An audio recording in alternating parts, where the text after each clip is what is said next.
A proporção de moléculas de água presente na forma hidratada de um sal pode ser representada da seguinte forma, na qual X corresponde ao número de mols de água por mol desse sal. Uma amostra de 4,99 gramas desse sal hidratado foi aquecida até que toda a água nela contida evaporou, obtendo-se uma massa de 3,19 gramas de sulfato de cobre 2. O número de mols de água por mol de sulfato de cobre 2 na composição do sal hidratado equivale a... Galera, para a gente poder descobrir o número de mols de água por mol de sulfato de cobre 2, o que a gente precisa fazer inicialmente? Preciso fazer assim, olha, eu vou pegar o sal hidratado, né, o valor da amostra, e vou subtrair da massa do sulfato de cobre que não estava mais hidratado, né, que perdeu toda a água. Então vou pegar o 4,99 menos 3,19, chegando a 1,8 gramas. Essa massa que eu acabei de calcular corresponde justamente à água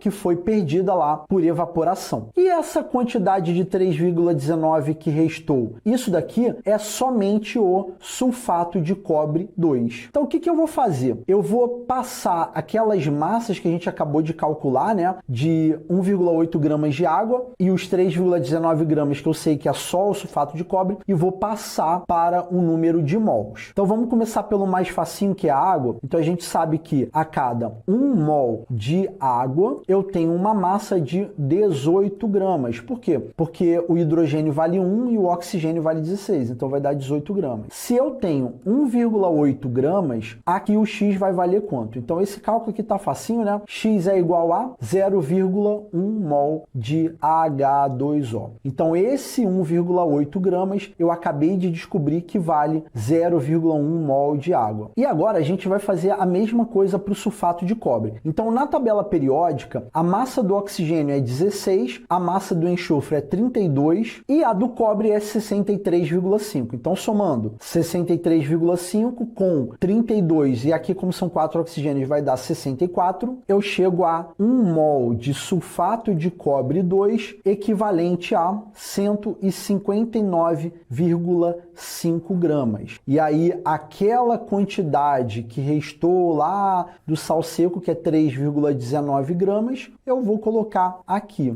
tá? 3,19 gramas. E aí, pessoal, efetuando aí essa regra de 3, eu chegaria a um valor de 0,02 mol de CuSO4. Então percebam a proporção que a gente tem depois desse cálculo, que é, olha, aqueles valores de massa que a questão me forneceu, no final das contas, disse que a cada 0,02 mol de CuSO4, eu tenho uma quantidade de água equivalente a 0,1 mol de H2O. Então, vou separar aqui em verde para poder você não se confundir. E aí percebam que existe essa proporção em mols. Os 0,02 mol de CuSO4 são os 3,19 gramas e o 0,1 mol de água vem ser aquele 1,8 gramas aqui, tá? Então a gente converteu para mols aquelas duas massas. Só que a pergunta é, a gente quer saber o número de mols de água por mol de sulfato de cobre 2, né? Eu vou até botar aqui de novo que eu fiz errado aqui, ó. Por mol de sulfato de cobre 2. Então, quando ele diz por mol, eu entendo que aqui